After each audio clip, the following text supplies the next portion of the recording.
Cadê você? Diga para nós aonde você está. Já entra colocando 10 importantes.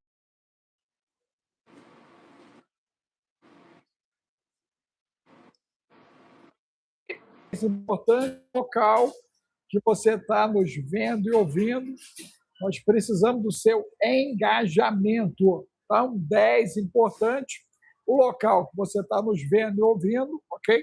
Eu estou no meio da viagem, estou em Resende, voltando ao Rio de Janeiro para cumprir a agenda de atendimento clínico aí que eu tenho na Barra da Tijuca, e depois retornamos aqui para a área do Vale do Paraíba, se Deus quiser. Se Deus quiser, ficando longe da bagunça do carnaval, que já está pegando fogo, né? Rio de Janeiro, Bahia, né? Recife, já está incendiando por conta disso. E a galera já está no efeito tô nem aí, né? Tô nem aí para os acontecimentos. Então, você entrou, coloque 10 importantes, a sua localização para nós, nos ajude, ok? Se lhe for possível, invista fazendo a assinatura do canal, você vai nos ajudar. Precisamos de 1.000 assinantes aqui. Não chegamos nem a 100 ainda, gente. Tem alguma coisa errada, ok? Éramos para ter já esses 1.000 aqui para nos mantermos de pé e precisamos da sua doação. Da sua doação. 5 centavos de real, de dólar, de euro, né?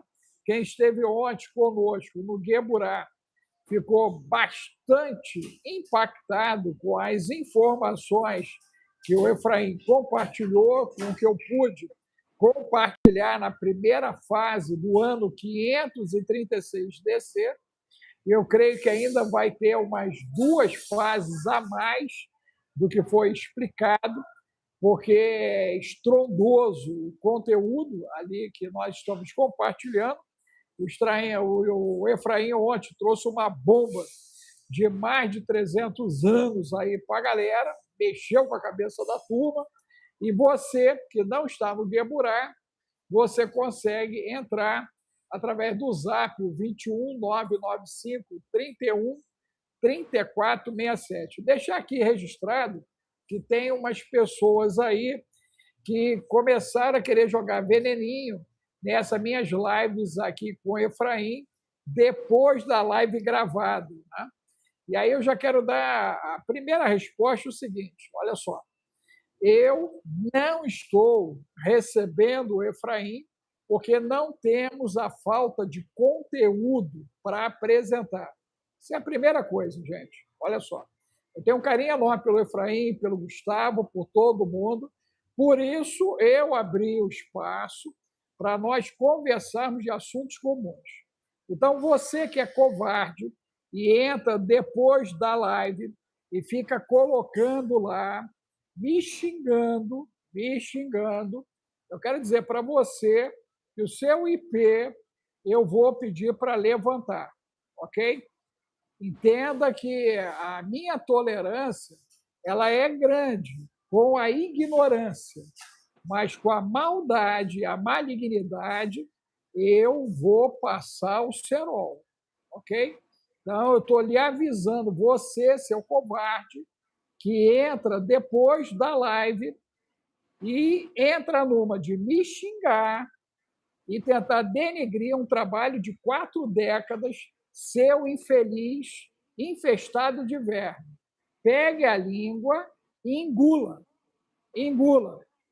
Você não vai criar problema no processo de eu abrir espaço para os meus convidados. Então, não vem com historinha para o meu lado, não, porque vai ficar estreito. E na próxima, se eu ver, eu vou citar seu nome em público. Seu idiota. Ok? Covarde. Vou citar o nome em público. Vocês não têm noção do tamanho do cajado que tem na minha mão. Eu não tenho esse papinho de mimimi comigo, não, e não tem historinha, não. Ok? Então, para de sacanagem, para de ser covarde. Ok? Se você quer ficar assistindo, você assiste. Se você não quer assistir no meu canal, vá lá para o Instagram do Efraim e fica lá no Instagram do Efraim. É simples assim. Aqui a casa é minha, o espaço é meu, eu recebo os meus convidados e você, infeliz do inferno, vá para o quinto, não, agora para os 100% do inferno. É simples assim. Está dado o recado, gente. Porque eu vou lá e olho. Geralmente eu entro lá e dou uma olhadinha. Uma dúvida que eu tenho, mas xingamento não, e tentar denigrir, me jogar contra o Efraim ou contra Gustavo, qualquer outro convidado, eu não tolero, porque isso é malignidade humana, isso é falta de caráter, isso é covardia. Quer falar alguma coisa, entra aqui publicamente e fala, né?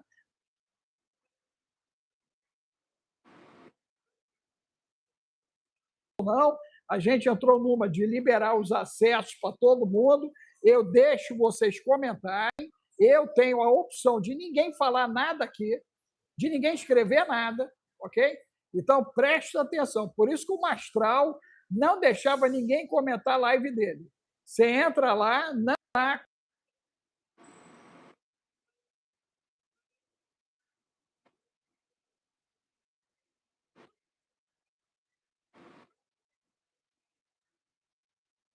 clima do inferno.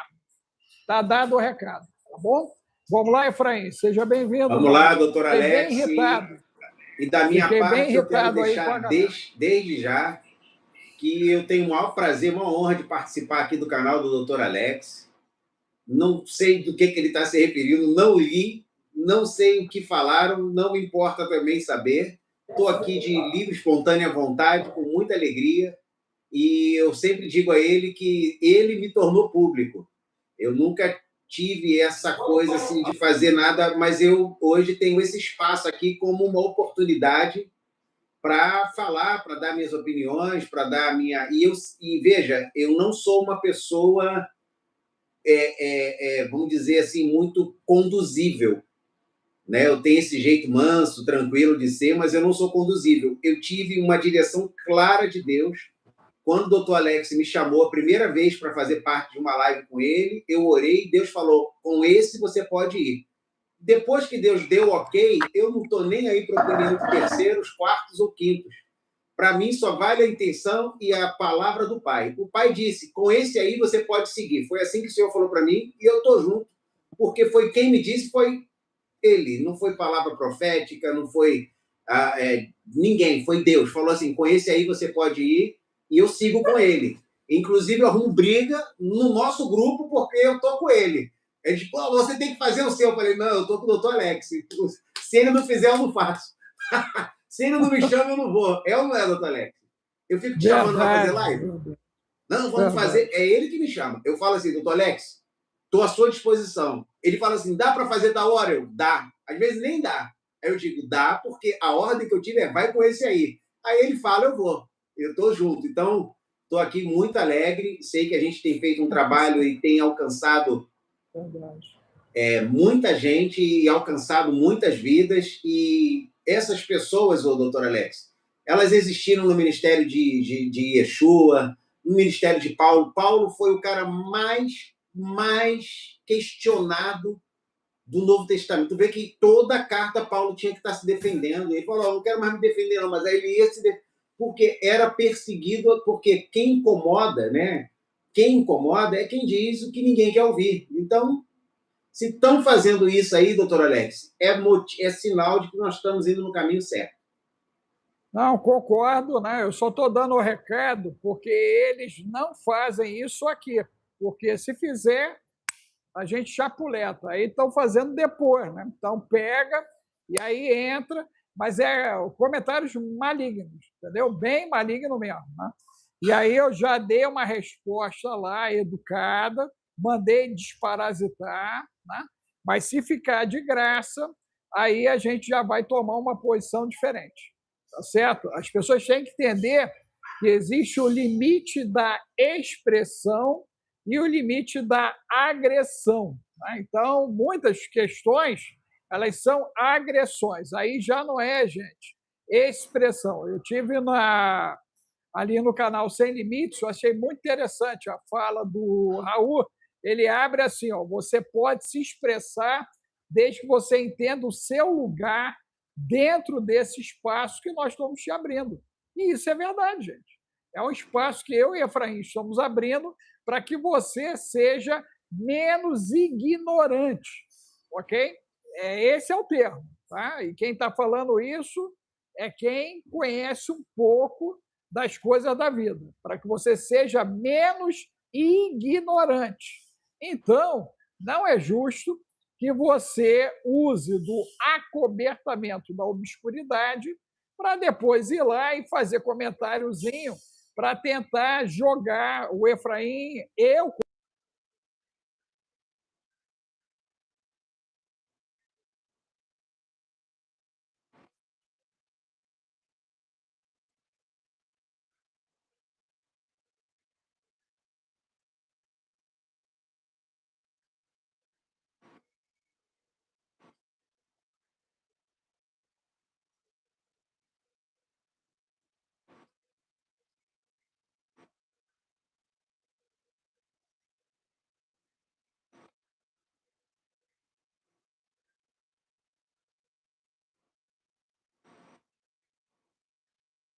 Olha, eu acompanho Daniel Lopes há muito tempo. Eu já vi Daniel Lopes revoltado, irado com pessoas assim maldosas que entram mesmo para fazer. Eu acho que para chamar atenção, são pessoas mal amadas e que precisam sempre falar algo escandaloso sobre os outros para tentar atrair alguma coisa para si, né? Já que não recebem a atenção devida pelo seu talento ou pela sua capacidade, elas precisam, de alguma forma, denegrir a imagem de outros para elas se sentirem um pouco menos desvalidas ou menos desvalorizadas, né? Mas vamos falar aí agora dos bons, agradecer aí a ajuda da Liz Ângela, também tivemos o Nazário, que nos ajudou aí, que está sempre contribuindo aí, com um cafezinho para um bom dia. Teve mais contribuição, além do Nazário e da Liz Ângela, nós tivemos aí a contribuição, foi Douglas, que também está sempre aí participando, o Nazário e a Lisângela. Agradecer aí pela. Nós estamos aqui, começamos hoje falando dos maus, mas agora já estamos falando dos bons, os que entendem e contribuem, os que ajudam com like, que são as pessoas que valorizam, né? E é assim mesmo, né? Nós sempre vamos encontrar. Eu estive no ministério por mais de 25 anos à frente de igreja, eu fui questionado. Já teve marido de irmã da igreja que achava que eu era a maior pilantra da vida, porque eu pregava e a mulher mudou dentro de casa. E depois de um tempo o cara vinha se convertia, porque ele descobria que as mudanças eram para melhor pela palavra de Deus. Eu já fui ameaçado por ímpios por ter terminado de alguma maneira os planos da pessoa em relação a algo que eu operava na igreja, e ele ter ido pedir a pessoa do bairro, que era tipo lá no Rio tem muito isso, um tipo justiceiro que mantém uma área sob comando, sobre vigilância, né? E ele foi pedir o cara, esse pastor aí, não sei o quê, aí o cara falou assim, esse não mexe não, por quê? Porque, cara, minha mulher, desde que foi lá na igreja dele, melhorou dentro de casa. Nesse aí tu não toca não, porque a minha vida tá até mais calma por causa dele. Até isso eu já passei. Então a gente está acostumado a lidar com negatividade, com oposição, e normalmente vem de pessoas que precisam da nossa oração, da nossa misericórdia e de uma visitação do Senhor na vida delas. São pessoas que a gente toca em algo dentro delas que causa uma reação. Você sabe que uma vez eu estava pregando numa das igrejas que eu pastoreei lá em Campo Grande, naquela lá e um dia eu estava pregando, um domingo de manhã, rapaz, eu não me esqueço disso. Aí um jovem da igreja, jovem, criado na igreja, levantou assim, olhou para mim assim, fez uma cara esquisita, virou e saiu, deixou a esposa lá e foi embora. Ficou um mês sem a igreja. Aí, passado aquele mês, ele apareceu e falou, rapaz, o que houve com você? Eu estava sentindo tua falta. Se eu lembro um dia que eu levantei, eu falei, lembro, rapaz, foi muito esquisito. Ele falou, olha, eu levantei aquele dia com a ideia fixa que eu tinha que te matar. Eu falei, peraí, mas o que é que eu te fiz? Ele, esse que é o problema, só não fez nada, só me fez bem. Mas eu tinha certeza que eu tinha que te matar. Então, assim, é lógico que aquilo foi um pensamento desviante, né, que veio de um lado obscuro da alma dele, fomentado por algum espírito maligno, e ele falou que foi o pior mês da vida dele, porque aquela ideia fixa de que ele tinha que me matar dominou ele durante aquele período, e ele veio me pedir perdão, chorou pra caramba. Era um jovem que eu amava muito, que gostava muito de mim, era tipo o garoto do profeta, sempre estava comigo, e ele falou que não sabe o que aconteceu, mas a gente sabe que a nossa luta não é contra a carne ou sangue. Então, quando essas pessoas vêm carregadas assim, eu sempre olho para o que está por trás dela e peço a Deus para ter misericórdia dela e a liberte desse tipo de influência, porque a mesma coisa se deu com as pessoas que perseguiram ao Senhor. E é uma honra ser perseguido como ele, por falar a verdade. E aí eu vou te dizer, a minha oração sempre é: Senhor, liberta ou recolhe. Né? Eu já estou no extremo sempre da linha limítrofe ali, né? Liberta ou recolhe, Senhor. Né? Porque se não tem libertação, é recolhimento. Né? Mas a vontade é de Deus. Se depende de alguém ligar na terra e ligar no céu, estou ligando. Eu sempre sou o cara que ligo, brother. Estou sempre ligando. Mas vamos lá, meu amigo. Diga para mim aí como estamos nós aí. O mundo está em polvorosa.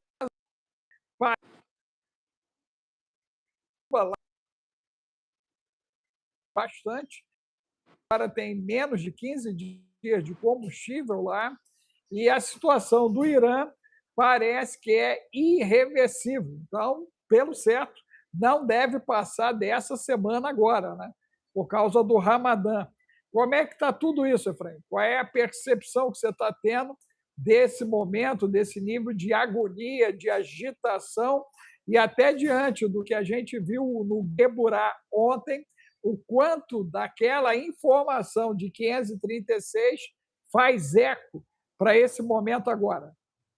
Bom, vamos agradecer aí a contribuição também da Daniela, que ajudou aí também agora. Nós já tivemos 4 aí, a gente nem começou o trabalho, o pessoal está contribuindo. O Gustavo mandou mandar a criatura parratar na barra. Olha que nós vamos chegar nisso, hein, cara? Eu vou chegar nisso, hein? Depois do Nepal, é ratar na barra, desse jeito. É desse jeito.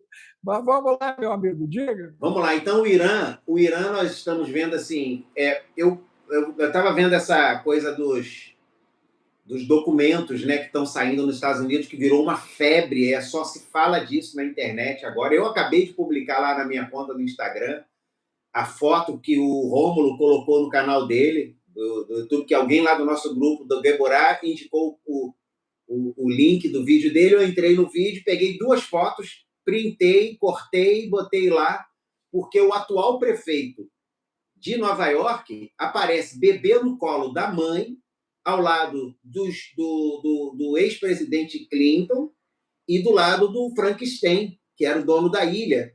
Os 4, e o bebê. Depois, a segunda foto, ele já adolescente, do lado do Frankenstein, do lado do ex-presidente Clinton, do tio Bill, da Microsoft, e do Bezos, da Amazon. Todos eles na foto com o cara. E eles venderam a ideia de que o cara era um muçulmano radical, que todo mundo acha que era um tipo de pessoa que veio de fora e virou prefeito de Nova York. E aí você descobre, como disse o Cazuza, né, que esse jogo de cartas marcadas, né, eu até botei a música Brasil Mostra a Tua Cara. Não tinha nada a ver com o Brasil, a imagem, mas eu estava me referindo à questão do jogo de cartas marcadas. Ninguém vira bilionário nesse mundo da tecnologia hoje sem ter tido uma história. Você vê que essa coisa de que o Trump começou com 1 milhão emprestado, foi verdade, mas era o pai dele que deu a ele 1 milhão, aí ele quebrou, depois deu mais 1 milhão, no terceiro milhão ele conseguiu. Pô, o cara não veio do nada. Que o Elon Musk dormia ao relento e hoje é o homem mais rico do mundo. Pelo amor de Deus, o pai dele era dono de uma mina de esmeralda na África do Sul. Assim, essa ideia de que o Bezos, a mesma coisa. Todos esses caras. Então, voltando para o Irã, essa ideia de que essa guerra tem a ver com esses interesses e com documentos que estão sendo ou não liberados É a imagem que querem passar de que a coisa é séria, mas no fundo é tudo carta marcada. Já está definido se vai ou não vai. A gente sabe que a janela se fecha nos próximos dias, que se começa o Ramadã, os Estados Unidos não atacam o Irã durante o Ramadã por uma questão de que todo mundo muçulmano vai ficar ofendido com esse ataque. Então, nós temos essa semana aí, a próxima, para definir se vai ou não haver um ataque. Mas esse ataque ele vai trazer consequências inimagináveis para o mundo. As pessoas estão até querendo, torcendo, mas acho que elas são um pouco ingênuas. Quer ver uma coisa? Já foi, agora esse fim de semana, mais um banco foi fechado nos Estados Unidos, um banco grande. No Brasil nós já tivemos 2, e tem 2 aí sob investigação. Tem bancos fechando no mundo. O Bitcoin caiu para menos de $70 mil. O ouro subiu, mas começou a cair de novo. A prata subiu, começou a cair. Está intermitente.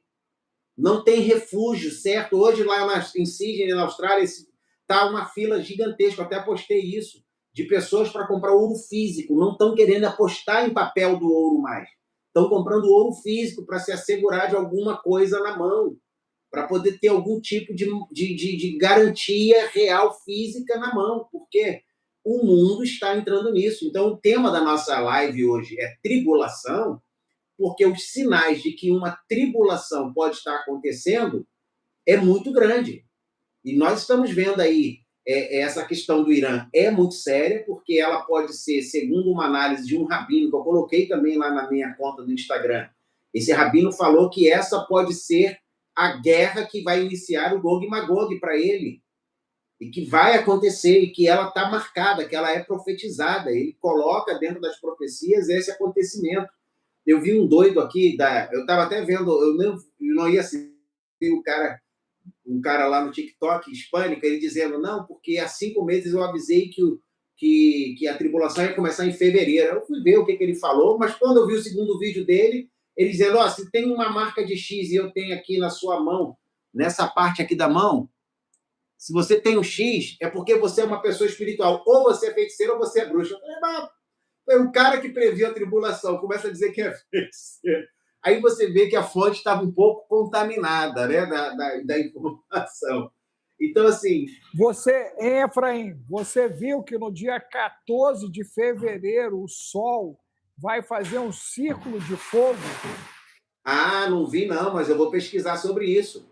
Então você vê que assim, tem muitos sinais acontecendo. Nós estamos vendo o Trump, como você citou o Daniel Mastral. O Daniel Mastral tinha falado sobre o Trump, sobre o que o Trump ia fazer, que o Trump ia tomar um protagonismo absurdo nesse segundo mandato, e ele estava certo sobre isso. Você vê que ele é o protagonista do show mundial. Não tem, ele é o money, money, money, money. Ele estava igual naquele programa que ele era o todo-poderoso, mandava embora, está demitido, você não serve. E ele está igualzinho no programa, só que agora o programa é o mundo todo. Né? E ele continua demitindo, tarifa, bota tarifa, tira a tarifa. Queremos agradecer aí a Ana Maria Poli, que ajudou aí também, impulsionando a live. Mas então, doutor Alex, o Irã hoje está, vamos dizer assim, eles estão avaliando tudo. Você vê que o mercado está enlouquecido, o mercado financeiro. Como eu falei, bancos... Quer ver uma coisa? Você ouviu dizer que o JP Morgan fechou há um tempo atrás? Quase ninguém falou disso. Mas ele não fechou e acabou. Ele se reorganizou, porque ele criou o Chase Morgan, o Morgan Chase, já há bastante tempo. Eles já vinham se preparando para isso.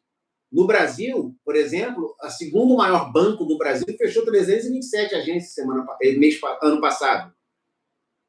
E não fechou mais porque foi proibido pela justiça em alguns lugares de fechar as agências.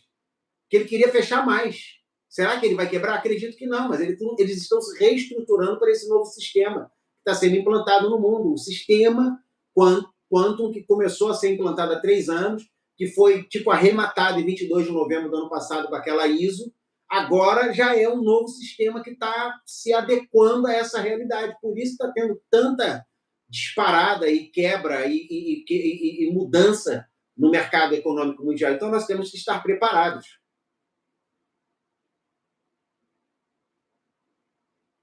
Passo a bola para você. E tu está travando aí, eu não sei se é o sinal onde você está, doutor Alex. Eu acho que está ficando travando aí o sinal de internet. Vê se você acha um Wi-Fi aí nessa parada aí. Para a gente, você está congelado. Aí, só a sua imagem, a sua voz sai, mas a sua imagem está congelada.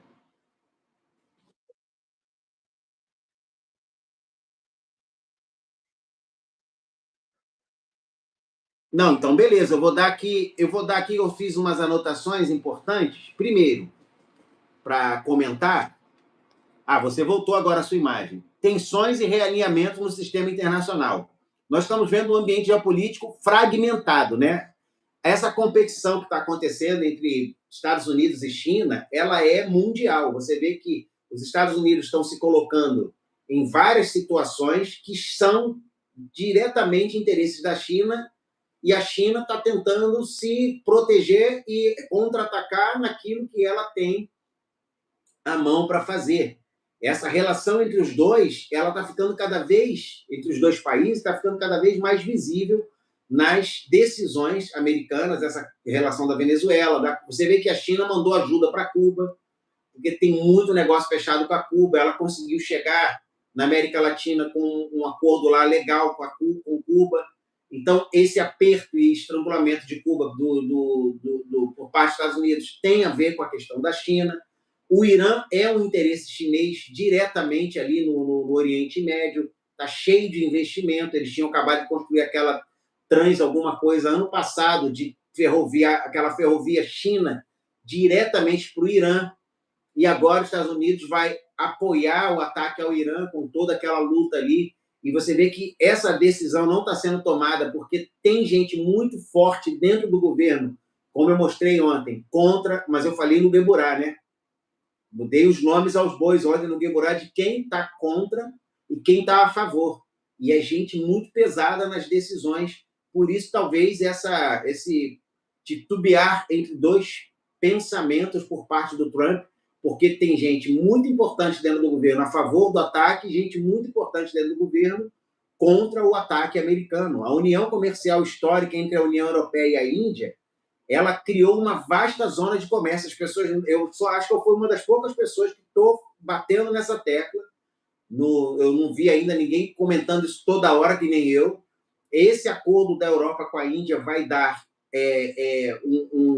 um upgrade na questão econômica da Europa, que estava dando uma patinada. Por quê? Porque ela está entrando num mercado consumidor de mais de 1 bilhão de pessoas e com tarifas competitivas agora com esse acordo. E a mesma coisa a Índia, que tem uma grande produtividade, também entrando no mercado europeu, com a mesma característica. Então, isso é uma prova de que nós estamos vendo assim, o mundo tomar uma outra forma em 2026. Né? Lá em Davos, que eu acho que foi esse Davos, a gente vai ver daqui a alguns meses, o mundo antes e depois de Davos. Não tenha dúvida de que o mundo teve uma mudança radical depois de Davos. Na parte econômica, você vê que essa questão dos bancos, das moedas, tudo começou a pipocar depois de Davos. Ou seja, decisões foram tomadas. Então, o pessoal aí que nunca investiu em criptomoeda, você vê, o Bitcoin está caindo. Se ele cair mais, melhor ainda, porque ele chegou a 130 mil dólares. Mas então, se ele cair para uns 50, 60 mil, é a hora de você pegar lá, pegar um pouquinho de dinheiro que tiver parado e chega e guarda lá. Mas vai acabar. Não, acabar não. Ele já passou por isso outras vezes, só que você tem que ter sangue de aço. Não pode ter sangue de barata, não. De comprar, porque se cair mais, meu Deus! Então, assim, eu nunca aconselho ninguém a comprar nada, mas eu estou dizendo, quando as coisas caem muito, elas são uma oportunidade. Né, que você está tendo de acessar aquele mercado. Então, tem outras criptos aí também. Na quarta-feira eu vou falar sobre isso na nossa aula de cripto, eu vou mostrar quais que estão caindo, quais são as perspectivas e o que se espera delas. Outra coisa, questões regionais. O Japão, gente, acabou de fazer uma revisão que vai ter que reformular 5 trilhões. É uma coisa, um número gigantesco, ou seja, o Japão está tendo que se reinventar, né, por causa da questão econômica, porque o mundo vinha trabalhando com o crédito japonês e o Japão não consegue mais sustentar esse sistema de crédito mundial que ele vinha sustentando. E agora o próprio Japão está precisando redesenhar sua economia e isso está afetando o mercado inteiro. Tá? E os relatórios econômicos projetam um crescimento global moderado em 2026 de 2,6%. A Índia apresentou um orçamento robusto de 2026, em 2026 e 2027, com foco em infraestrutura, manufatura doméstica e reformas fiscais. Ou seja, a Índia está conseguindo fazer o dever de casa, já não é de hoje, que a Índia vem se reerguendo e ela faz parte aí do BRICS, como a gente sabe, junto com a Rússia, Brasil, China, África do Sul e outros parceiros, o próprio Irã e outros parceiros que fazem parte hoje do BRICS, né? Mas a gente está vendo assim, a Índia se destacando dos demais porque não está envolvida em guerra direta, não está em guerra comercial com ninguém, então ela está tendo um espaço e uma oportunidade de estar sabendo aproveitar, não falando de quem não está. Hoje eu vi um vídeo de um pastor, que eu não vou falar o nome para... Ele profetizou um monte de coisa ruim para o Brasil, né, de chegada de terceiro conflito, que o Brasil ia ser um dos principais alvos, e ele fala em domínio mesmo, ele diz quem é que vai entrar no Brasil, ele já vem dizendo isso há uns 2 anos. Aí hoje ele fez uma publicação sobre o Descende Brasil, aí eu falei Brasil, né, como se... Ele falou do Descende Brasil, que está acontecendo, reuniu mais de 300 mil pessoas, e tem um monte de gente lá profetizando só coisa boa. Ele falou, olha, gente, Jesus não mente. Ou eu estou falando e profetizando da parte de Deus que vai dar ruim para o Brasil, ou eles que estão dizendo que o Brasil vai ter uma revolução de Deus, um avivamento, que vai ser um celeiro de missionários e que vai entrar alguém de Deus agora na liderança do Brasil, sabe? E ele está falando tudo ao contrário. Então você vê que está havendo divisão no arraial. E eu fiquei um pouco assim alerta com essa fala dele, porque ele realmente vem falando constantemente essa visão que ele afirma, Deus deu a ele, de algo ruim que vai acontecer com o Brasil nesses próximos meses e dias. E agora no Descende estão profetizando o oposto, dizendo que vai acontecer coisa boa, que vai acontecer um avivamento. Então, assim, a gente espera. E ele até fala isso na hora do vídeo, ele, olha, eu até quero estar errado, porque eu prefiro ser tido como o errado do que ver o Brasil mal, mas até onde eu sei eu não estou errado, não. Então a gente fica, assim, apreensivo com essas palavras, né? Outra coisa, gente, tecnologia. A gente sabe que eu falei sobre isso na live de ontem, sobre esse assunto que dominou a trend do fim de semana, dos agentes de inteligência artificial que se reuniram, né, num espaço tipo um Reddit para agentes de inteligência, que foi o Moltbook, que significa troca de pele, trocando de pele, um nome bem sugestivo, né, que eles estavam ali literalmente falando como se fossem humanos, e eu mantive a minha posição e a mantenho de que aquilo não é perigo nenhum e nem o início de nenhuma revolução tipo Blade Runner ou Exterminador do Futuro, como muita gente apresentou. E não estou dizendo que essas pessoas fizeram isso só para ganhar likes, elas acreditam nisso, eu não acredito. Eu acho que é uma coisa bem interessante e surpreendente, sim, mas nada digno de alarme, como se isso fosse o início de um movimento anti-humano por parte das inteligências e dos agentes de inteligência artificial. A IA está firmemente no centro dos debates da tecnologia e economia hoje. A gente sabe que a inteligência artificial geral é denunciada pelos próprios criadores e trabalhadores dessa área como sendo a mais arriscada e perigosa. Não, as que nós temos hoje não estão nesse nível. Muito menos os agentes de inteligência artificial estão nesse nível. Eles não podem acessar dados seus e transmitir sem a sua permissão. Eles não podem roubar dados do seu computador e fazer disso algo público. Eles não têm esse tipo de acesso porque são algoritmos.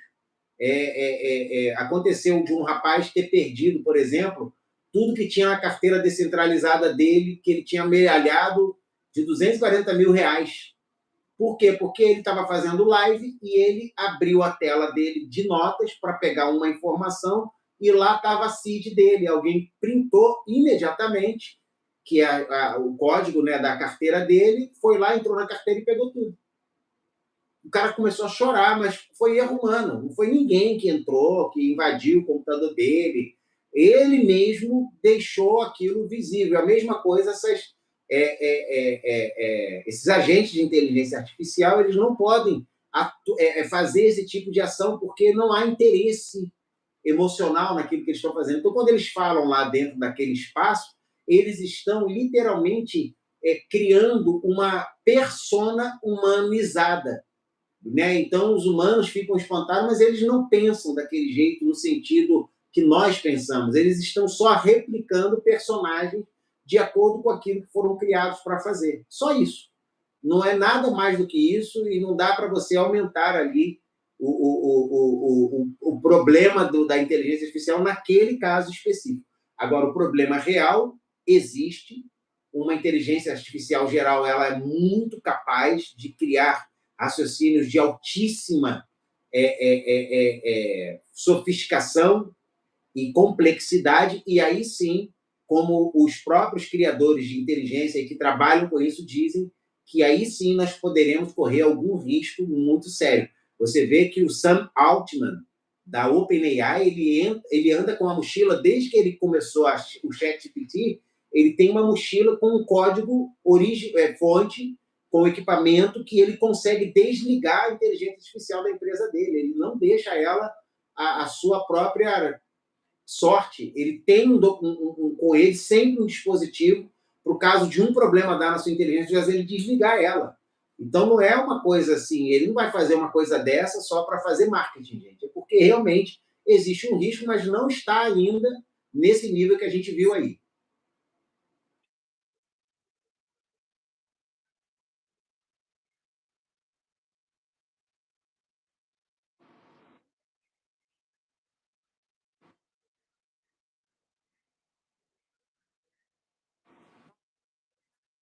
Dito que eles podem já estar antevendo esses conflitos.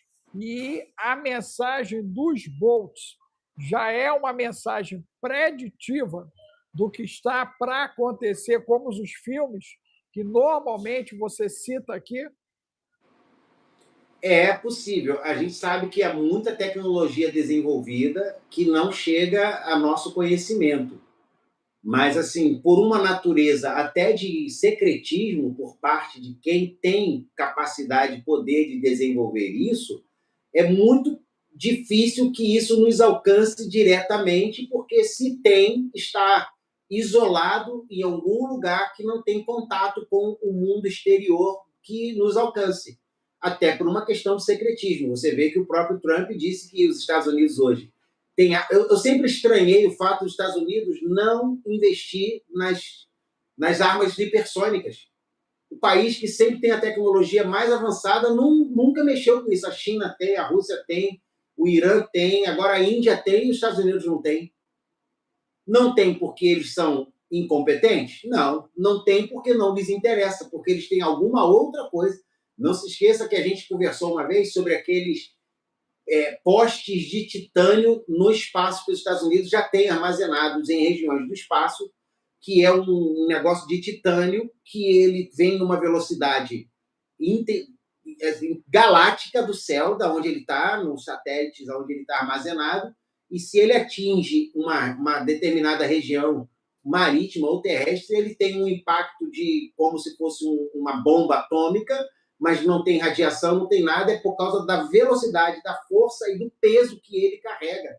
Ele causa um dano, né, assim, inimaginável.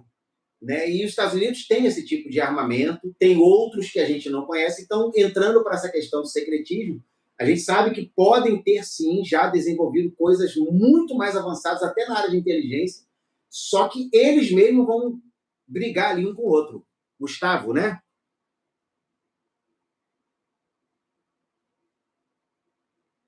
Ah, é verdade. É o cajado de Deus, The Rod of the God, é o nome da arma, que é o cajado de Deus, que é essa arma de titânio, que ela vem numa velocidade e ela tem um peso tão absurdo que ela é capaz de causar um dano sem a tal da radiação, mas com o dano como se fosse um. Eu não lembro a medida que é, mas é uma coisa assim destrutiva, né? Então, assim, a gente tem hoje armas de destruição de grande capacidade na mão das grandes nações. Não quer dizer que a Rússia e a China só têm os hipersônicos e por aí afora, mas, assim, não é do interesse de ninguém que essas nações entrem diretamente em confronto. Inclusive, talvez seja esse o motivo real e não questionado e debatido ainda abertamente dos Estados Unidos ainda não ter feito um ataque ao Irã, porque seria o primeiro ataque deste tipo desde a Segunda Guerra Mundial a uma nação que pode causar grandes danos direto. Você vê que quando a Ucrânia, no acordo aquele acordo que foi feito no final dos anos 80, início dos anos 90, que a Rússia recolheu todas as armas de grande potência da Ucrânia em acordo de Minsk, lembrei. No acordo de Minsk, o acordo era a Rússia ficaria com todas as armas nucleares e de grande destruição que a Ucrânia possuía, e em troca a Ucrânia teria liberdade, ficaria com toda aquela região, inclusive que essas regiões tomadas estavam no acordo Donetsk, por isso que tinha tanta gente lá de fala russa, porque poderia ficar para a Rússia também, mas a Rússia aceitou que ficasse para a Ucrânia, porque seria uma área de grande cultivo, de grande desenvolvimento econômico para a Ucrânia, e o acordo de Minsk era que a Ucrânia entregaria suas armas de grande poder e, em troca, ela nunca entraria para a NATO e faria parte de uma aliança que poderia oferecer perigo para a Rússia.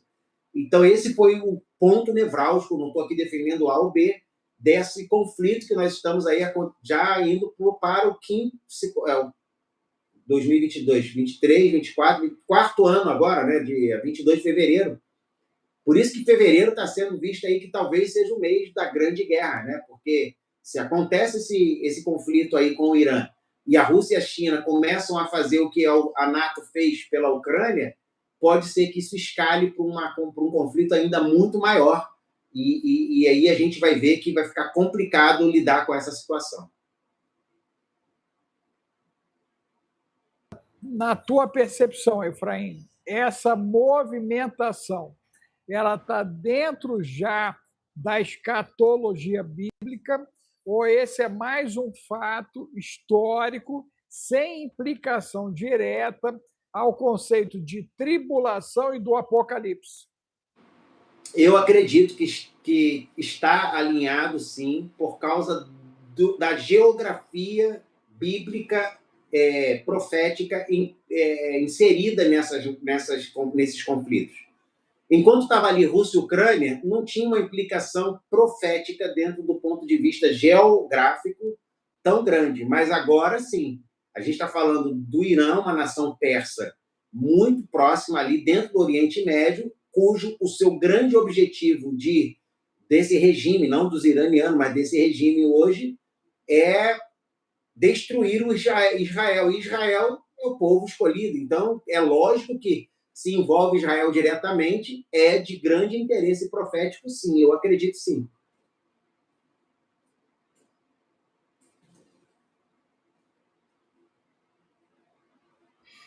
Esse relógio, Efraim, do Apocalipse, agora atualizado para 85 segundos, ele de fato expressaria esse tempo de acontecimentos agora para os próximos meses, já que existe um nível de instabilidade já socioeconômica. A gente viu em Torino, na Itália, todo mundo brabo, né? Quase lincharam ali um policial. Nós estamos aguardando assim cenas bem complicadas no Carnaval do Brasil, né? Está todo mundo indo de 0 a 1000 muito rápido, tudo é muito rápido agora. Isso estaria dentro dessa situação? Eu acredito que sim, porque, na verdade, parece, doutor Alex, que nós estamos vendo um ajuste vamos chamar energético, né, frequencial, espiritual e comportamental, tanto da criação, porque não se esqueça, a criação ela é uma entidade que a Bíblia diz em Romanos 8, Paulo diz lá em Romanos 8:19, que até a criação aguarda com ardente expectativa. Para ter uma expectativa ardente, algo precisa ter uma ciência, precisa ter um pouco de identidade consciencial. Então, a gente vê ali que se há uma ardente expectativa na criação para a manifestação dos filhos de Deus, e eu gosto muito de lembrar que eu publiquei aí um documentário há pouco tempo daquele avivamento que teve lá na Guatemala, né, numa cidade, com aquele irmão Mariano, e que, de repente, a terra começou a produzir. A terra era estéril pra caramba, problemática, e depois que teve o avivamento, a terra começou a produzir legumes gigantes, frutas gigantes, coisas enormes, como se a terra estivesse respondendo aos filhos de Deus, que estavam se manifestando. Então, eu conheço pessoas que trabalham com a terra, tem um aí que até parece, deve estar assistindo. Eu falei com ele, estou em live, tentou me ligar, eu falei, estou em live. E ele mesmo disse que ele orou lá na terra dele e uma fonte d'água que tinha secado voltou a brotar. Uma casa de abelha lá que tinha sido abandonada, que elas não costumam voltar, ele orou, uma semana depois estavam lá de volta as abelhas.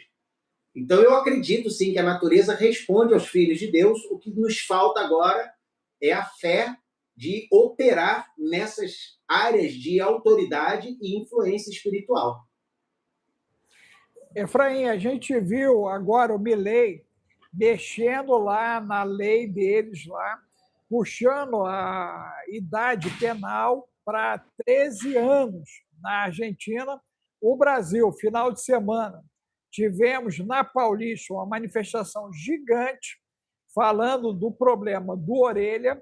No mês de janeiro, infelizmente, falar de Brasil, um monte de intercorrências envolvendo violências contra seres humanos. Né?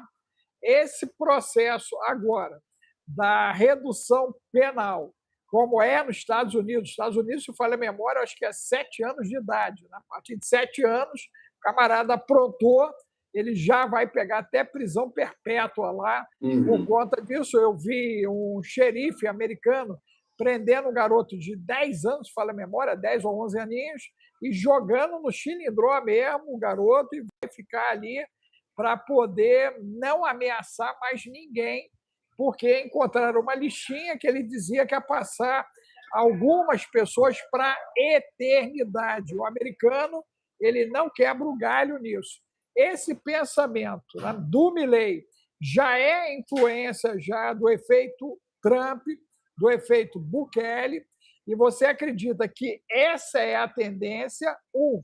2. Na China, pegaram, parece que o prefeito de Pequim, com um monte de ouro dentro de casa ali, né, acusado de suborno, e a coisa parece que deu ruim lá para ele em Pequim. Essa linha de pensamento chinesa, americana, elas são pareadas. A Rússia tem a mesma linha de pensamento e a Argentina está mostrando ir na mesma direção. Esse é o caminho dessa nova estrutura mundial, penalizar crianças diante de um processo educacional falido.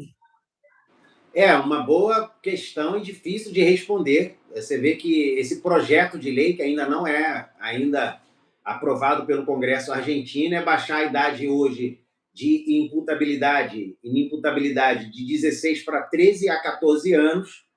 Não é um texto final aprovado, porque ao mesmo tempo que há essa campanha, né, em alguns lugares para baixar, porque tem pessoas cada vez com mais novas cometendo cada vez mais ações, vamos dizer, condenáveis e até perigosas, como nós vimos aí no Brasil, no caso desse cão orelha, que virou um caso. Eu confesso que inicialmente eu estava achando exagero, eu estou dando a minha opinião, estava achando exagero a ênfase que se estava dando ao caso, por causa daquele velho dilema: com a vida humana não se importam tanto, mas com a vida animal. Mas eu entendi depois, observando, porque você vê que teve, não só na Paulista, em Curitiba, em outras capitais, passeatas, né, pedindo lá e tal. Mas por quê? Porque eu vejo algo positivo nisso, que é o quê? É como se a indignação das pessoas começasse a causar incômodo, porque eu já estava ficando preocupado, porque a maldade estava começando a ser normalizada no ponto de vista de que aqueles que são do bem, como disse Martin Luther King, o problema não é o mal, mas o bem se calar diante do mal. Então, se o caso Orelha é um caso, vamos dizer, emblemático, que faz as pessoas se conscientizarem de que nós não podemos aceitar mais esse tipo de maldade, seja contra o animal, seja contra o ser humano, esse tipo de covardia. A gente não pode aceitar como normal que alguém tome o celular de alguém na rua porque ele tem o direito, porque ele não tem acesso, e ele vai lá e toma, e isso não pode ser normalizado. A gente não pode achar que quando um caminhão tomba com alimentos ou com qualquer tipo de bem na beira da estrada, que as pessoas têm o direito de ir lá e pegar e achar que isso é normal, que isso é um direito, gente. Quando a iniquidade começa a se institucionalizar, os dias de Ló se instauram. Efraim, bota aí, ó, gato net, gato luz, gato água, gato gás. Gente, o cara te deu troco a mais, você não devolve, meu Deus! Você não paga a dívida, Jesus, pega já para não pagar. Rapaz, eu tinha um amigo que me contou algo há anos atrás.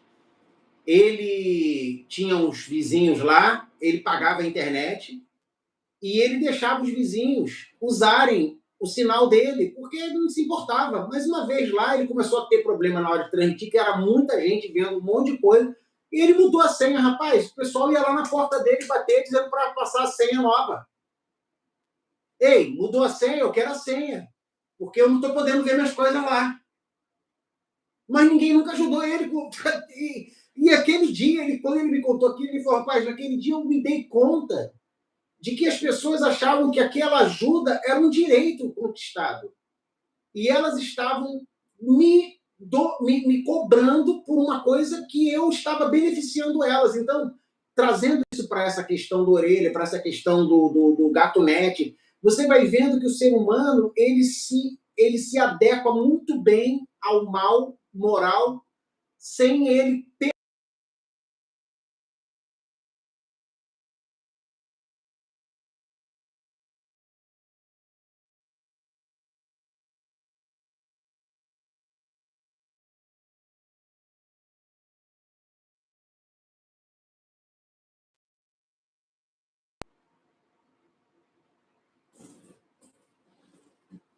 Aí, pronto, voltei. Tá aí, doutor Alex? Você está travado, mas eu estou continuando. Eu já voltei. Aí, já. Tô te ouvindo, tô te ouvindo, tô te ouvindo. Não, que a sua imagem estava congelada. Aí a minha caiu aqui. Eu acho que eu comecei a dar um discurso acalorado aqui quanto à questão da consciência, mas veja, um dos sinais bíblicos, trazendo essa sua pergunta para a questão, para juntando com a outra, um dos sinais bíblicos que nós sabemos que chegamos ao fim da linha é o aumento da iniquidade, quer dizer, a maldade contra um animal inocente por adolescentes, né? As famílias estão desesperadas porque estão pintando imagem de monstro, e a gente sabe que às vezes crianças e adolescentes são capazes de fazer coisa. Eu, na minha época, via gente fazer isso. Você sabe que na nossa época tinha moleque lá que maltratava bicho e tacava, botava bombinha amarrada no caldo de cachorro vira-lata na rua. Pimenta em Cambaxirra. Eu vi vários casos assim. Os caras botavam pois pimenta, era uma coisa assim. Voando, explodia no céu. Pois é, e a gente via assim, umas coisas assim. O gato, os caras metiam o gato dentro do vaso sanitário, afundavam o gato. Acontecia muita coisa terrível. Então você vê que essa maldade não é recente. Só que parece que a coisa está se tornando cada vez mais institucionalizada. Como se, então eu não vejo como mal essa levantar indignado das pessoas contra algo que é, de fato, um mal que precisa ser cancelado na nossa situação, porque um dos avisos bíblicos é que o mundo não seria um lugar pacífico nos últimos dias, que a iniquidade ia aumentar, que seria como nos dias de Noé. E nos dias de Noé havia hibridismo, mistura genética, experiência genética. Seria como nos dias de Ló. O que foi os dias de Ló? Aonde a maldade e a iniquidade era tão institucionalizada que os juízes da cidade de Sodoma e de Gomorra, quando tinha um viajante sendo espoliado por alguém, o cara ia até o juiz não só dava grande causa para o espoliador, como ainda mandava tirar o resto todinho e entregar o cara, e o cara saía dali, sabe, completamente espoliado e sem chances de recorrer e de voltar atrás. Então, quando o mal se estabelece como sendo bem, ai dos que dizem bem ao mal e mal ao bem. Esse é um dos sinais. Então, hoje o tema tribulação tem muito a ver com esses temas que a gente está levantando aqui. Dentro dessa percepção, Efraim, o que nós podemos esperar para fevereiro com base do que nós vimos em janeiro? Né? Porque janeiro foi bastante intenso, né? Nós estamos no segundo dia de fevereiro e parece que o acelerar de acontecimentos ele continua em vigor. O que a gente pode esperar para fevereiro? Eles já anunciaram esse círculo de fogo justamente no Carnaval, no dia 14, o Sol vai formar um círculo de fogo, gente. E, detalhe, em 3 de março, lua de sangue. Então, parece que o fevereiro ele está vindo como uma marcação para só a geopolítica, como também o próprio entendimento da humanidade? É possível, sim. Nós estamos vendo que, como eu falei, nós estamos vendo sinais nos céus, na terra, no comportamento humano e também nos astros, né? E eu acho que a gente deve levar em conta o que o mundo parece estar caminhando para um afunilamento de acontecimentos. Nós não podemos fazer leitura profética em cima de notícias só pelo fato delas concordarem com a visão profética, mas devemos sim fazer leitura dos sinais, que é diferente de notícias. Os sinais são comportamentais, os sinais aparecem no céu, os sinais aparecem nessa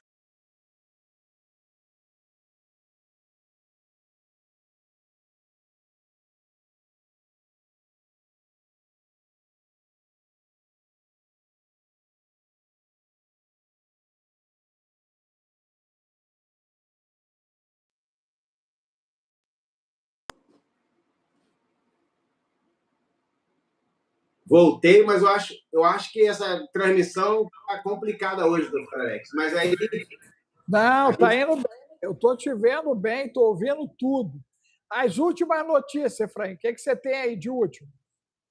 Galera, ó, cripto, deixa eu avisar a galera. Quem quiser participar da cripto, Zap 21 995 31 34 67, manda cripto. Você vai ter acesso ao material já gravado e mais a aula inédita dessa quarta-feira. Egueburá, gente. Domingo não vai ficar pedra sobre pedra, hein? Se o Efraim puder dar um pequeno spoiler do que ele ouviu, do que eu expliquei durante 1h40, o trem é sinistro, hein?